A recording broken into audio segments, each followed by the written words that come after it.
Hi guys, it's Rizzo, and today I thought I would just share with you so far my experience as being a new type 1 diabetic on their honeymoon. So what is the honeymoon period, you're probably wondering? This is a point where your body is still producing just a teeny tiny bit of insulin, and you'll do so until it runs out, and then you're 100% insulin dependent. I have been a diabetic now, type 1, taking insulin for about 2 months. And I've noticed just recently a little bit of change, which has prompted me to do this video. So when I was first diagnosed 2 months ago, I found out how much my body was producing, which wasn't a lot, and I don't have far to go to get to zero.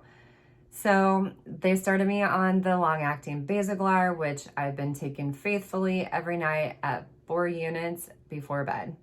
Now, when I first became a type 1 and first started taking that, I was extremely scared, and I would kind of vary it anywhere from 2 to 6 units before bed. After dealing with it for a few weeks and understanding my body and how I can eat snacks with that at bedtime to kind of help bring it up if I feel like it's too low before taking the insulin. Learned the strategies and now can faithfully and have been faithfully taking that 4 units every night before bed, no matter my blood sugar. I just typically eat those snacks, which is usually a carb and a protein together right before bed. So the last few weeks, it's changing. I typically could keep my blood sugars within somewhere between 70 and 120 every day. Nighttime in the last 2 weeks, it was kind of starting to be a little bit of a struggle because I kept going too low. So then I was thinking, okay, my body must be producing insulin.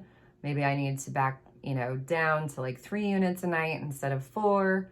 But then all of a sudden it changed, and now my body seems to be running higher than usual. And I don't know, it just started one day. We were actually tubing, and I noticed on that day that it was higher than usual, which I was okay with just because I was trying to float down the river for the first time after being diagnosed, and I didn't want to have that too low.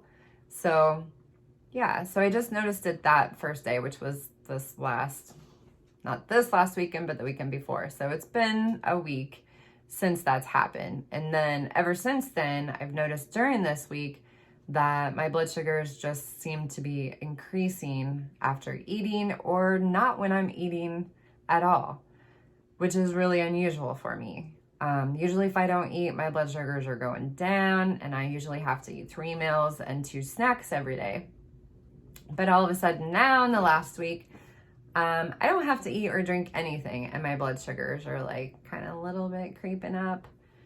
So last night, had to take a half a unit because I woke up with a low, corrected it, and I must have ate too many carbs is what I was thinking, because then I spiked over 200 and actually went really high. I ended up at 278, I believe, which I haven't had that happen yet, being a type 1, being that high. I think my highest was 234.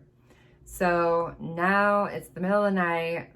I spiked really high. So I took my half unit of Novolog, and it brought it down maybe 30 units last night, but it didn't go any lower. So then I was starting to think, oh great, maybe I should take a full unit. But the last time I did that, I dropped super low.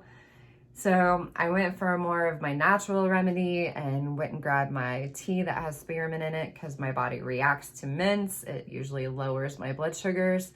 So I went and did a tea, even though it has caffeine and it's like midnight. I thought at least it will lower it so I can go back to bed. So midnight, I drank a full cup of tea slowly. I think it took like probably 45 minutes for my blood sugar to go back down below 200. So this morning I woke up, I was still at 120, which is a great number, but typically I run lower than that in the mornings. Like usually when I wake up, it's like I gotta get up and start eating because I'll get too low. Where this morning it was like, okay, I'm at 120. Do I eat breakfast or do I not? Do I wait? Do I not? So I went ahead and got up, drank my coffee, which usually lowers it a little bit, and waited an hour, and finally my blood sugars came back down to like 90s, and I went ahead and ate my breakfast with carbs and then went downstairs to exercise. Typically, I have to exercise with breakfast to keep my blood sugars from going over 200 right now. And this morning I exercised for 30 minutes and it wasn't dropping. It was still going up. So I stayed on my stationary bike for an extra 15 minutes just to kind of give it a little extra push to maybe go down lower. And it didn't really go lower, but it leveled off. So I was like, all right, I'm okay with that, I guess. And I think it was like around 130 or 120, something like that. So got up, done exercising, had my breakfast, still a little high, and started just doing my normal everyday routine. And it did finally go back down. And then of course it was lunchtime. So now I've ate lunch and then I started my video. So I'm not sure where I'm at, but it was like at 90 and still going up arrow after lunch. So I'm not sure what this means. I don't know. I'm assuming you kind of get that gut feeling like my body maybe isn't producing as much insulin, because for me, the number one noticer is I don't have to eat anything, I don't have to drink anything, and my blood sugar is gradually increasing. So yeah. So I might have to call the doctor and just talk with her and let her know what's going on. I might need to increase my long-acting insulin, maybe from 4 units to 6 units tonight, see if that helps. And then of course, just watch it on the days to come, if it continues or if it goes back down.